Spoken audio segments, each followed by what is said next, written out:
अस्सलाम वालेकुम स्टूडेंट्स। हम क्लास 9 में चैप्टर 1 के अंदर मिसाल नंबर 3 के ऊपर आ चुके हैं। गुज़िश्ता वीडियो के अंदर हमने मश्क 1.1 को हल किया था। अभी हम हल करने जाते हैं एग्जाम्पल नंबर 3, मिसाल नंबर 3। सवाल दिया हुआ है कि संख्या रेखा पर √2 दर्शाओ। अगर उर्दू में बात करेंगे तो अददी खत के ऊपर √2 जज़र 2 को आपको बताना है, दर्शाना है। देखिए पहली बार इस तरह का आपके सामने सवाल आ रहा और मैं ज़्यादा बताते चलूँ आपको कि ये वाला क्वेश्चन जो है और इसके बाद जो एग्जाम्पल करने वाले ये दोनों एग्ज़ाम के नुक्ते नज़रिए से बहुत इंपॉर्टेंट है। 2 या 3 मार्क्स के अंदर आपको आने के बहुत चांसेस है ना, 95% चांस है कि आपको एग्ज़ाम में आए। इसलिए आप इसे अच्छे से देखिए, नहीं समझ में आएगा तो वीडियो को 2-3 बार रिवाइज करके देखना आपको, लेकिन अच्छे से समझना है आपको, क्योंकि 2-3 मार्क्स हमें यहाँ से जाने नहीं देने ना। हम आधी जमात से डायरेक्ट नवी जमात में भी आए हैं तो थोड़ा डिफिकल्ट लगेगा कि ये क्या हमारे सामने नई चीज़ है, लेकिन आपको बिल्कुल भी डरना नहीं है, घबराना नहीं है। इंशाल्लाह हम इसे बहुत अच्छे से समझेंगे। √2 को अददी खत पर बताना है, उससे पहले हमें थोड़ा इसको देखना पड़ेगा। जहाँ लिखा है फिसागोरस पाइथागोरस। हालांकि देखिए हम आठवीं जमात में अच्छे से फिसागोरस को पढ़ के आ चुके हैं, लेकिन अगर आपको याद नहीं है तो कोई बात नहीं है, कोई टेंशन वाली बात नहीं है, हम अभी देख लेंगे ना। देखो पाइथागोरस, फिसागोरस जो है वो एक गणित शास्त्र का नाम है। उन्होंने सिर्फ और सिर्फ कायमतुल ज़ाविया मुसल्लस के लिए, काटकोण त्रिकोण के लिए उन्होंने एक फॉर्मूला दिया हुआ है। फॉर्मूला उन्होंने ये कहा है कि कायमतुल ज़ाविया मुसल्लस में, गुजराती में भी खुद मैं बताऊंगा किस तरह बोलते हैं इसको, कि कायमतुल ज़ाविया मुसल्लस में ये वाला जो हिस्सा होता है ये विक्र कहलाता है, ये विकर्ण कहलाता है। इसे मैं H नाम दे रहा हूँ। उसके बाद में जहाँ पर 90 डिग्री का ज़ाविया बनता है, जो उमूद के ऊपर, जो खत के ऊपर, इसे कहते हैं परपेंडिकुलर। उर्दू में उमूद, गुजराती में लंब। और ये जो नीचे वाला हिस्सा होता है जिसके ऊपर वो पूरा काटकोण त्रिकोण खड़ा हुआ होता है, टिका हुआ होता है, उसे कहते हैं बेज। गुजराती में आधार, पाया भी बोलते हैं समटाइम्स, और उर्दू में इसे कहा जाता है कायदा। तो ये तीनों चीजें हमको ध्यान रखना। हम यहाँ से शुरुआत कर रहे हैं ना। चलिए, काटकोण त्रिकोण है, कायमतुल ज़ाविया मुसल्लस है, राइट एंगल ट्रायंगल, जिसमें ये वाला हिस्सा जो है 90 डिग्री के बिल्कुल सामने वाला वो है H, यानी कि विकर्ण, यानी कि विकर्ण उर्दू में। जहाँ पर 90 डिग्री एंगल बन रहा है वो है परपेंडिकुलर, है ना, इस तरह परपेंडिकुलर। उमूद कहा जाता है उर्दू में, गुजराती में लंब कहा जाता है। और पूरा काटकोण त्रिकोण जिसके ऊपर टिका हुआ है उसे कहते हैं बी, यानी कि बेस, आधार, उर्दू में कायदा। ये तीनों चीजें हमको ध्यान रखनी है ना। चलिए, फिसागोरस क्या बोल रहे हैं हमारे को?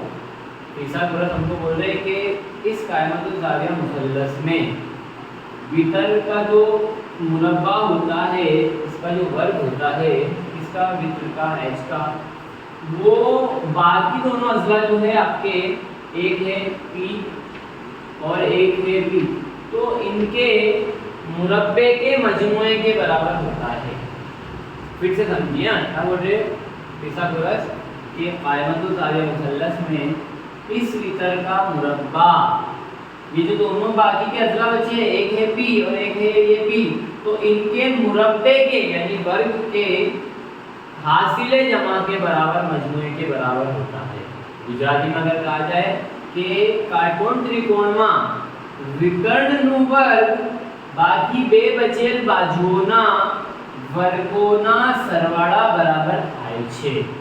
तो ये हमको छोटी सी डेफिनेशन फिसागोरस की हमको याद रखनी पड़ेगी, हमको आगे बहुत काम आएगी 9th में भी और 10th में भी। और अगर आप 11th से मैथमेटिक्स के साथ आप पढ़ाई करते हो तो भी आपको बहुत काम आने वाला है। इतना सिंपल सा, ठीक है।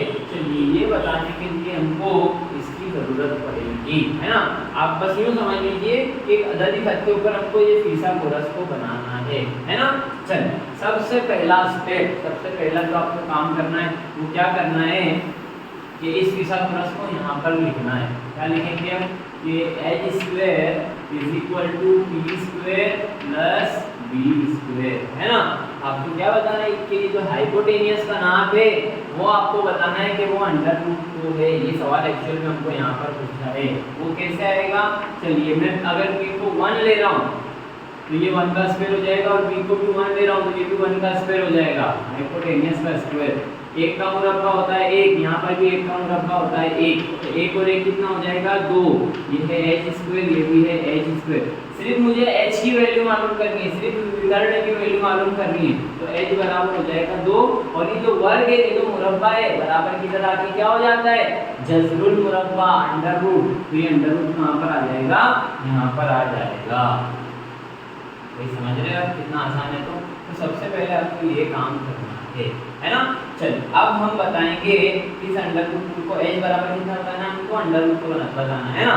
चलिए सबसे पहला काम क्या है, देखिए मेरे पास तो प्रकार वगैरह मुझे भी अवेलेबल नहीं है, आपके पास प्रकार पेंसिल सब रहेगी और नहीं है तो आपको परचेज करना है और उसी से आपको तस्वीर बनानी है ना। चलिए सबसे पहले आपको क्या करना है कि एक लाइन ड्रॉ करनी है ना, अच्छी सी लाइन ड्रॉ कर दो, जिसमें आपको यहाँ पर नंबर लेने, आप यहाँ पर ले लेंगे आप बीच में 0, फिर यहाँ पर आप ले लेंगे 1, यहाँ ले लेंगे आप 2, फिर यहाँ पर आप ले लेंगे 3, है ना।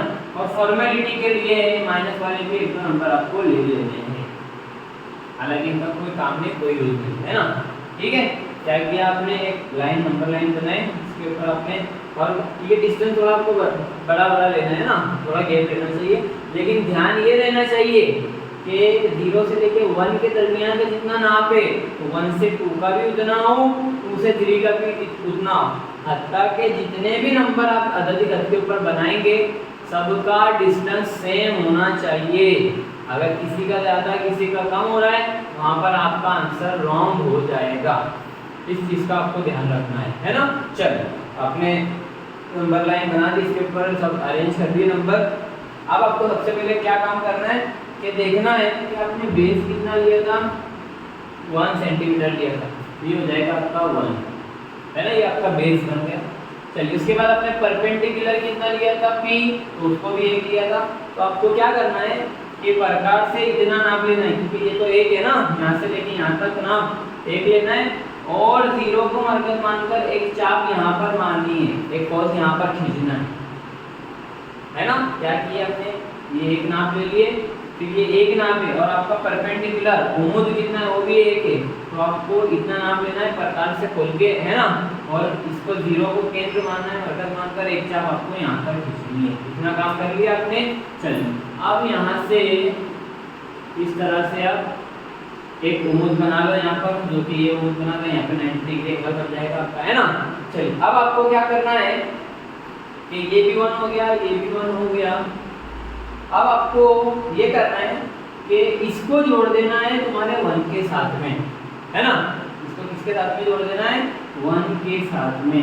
देखिए 1 के साथ जोड़ दिया आपने इसे, ठीक है, ये 1 के साथ जुड़ गया, है ना, ये 1 के साथ जुड़ गया।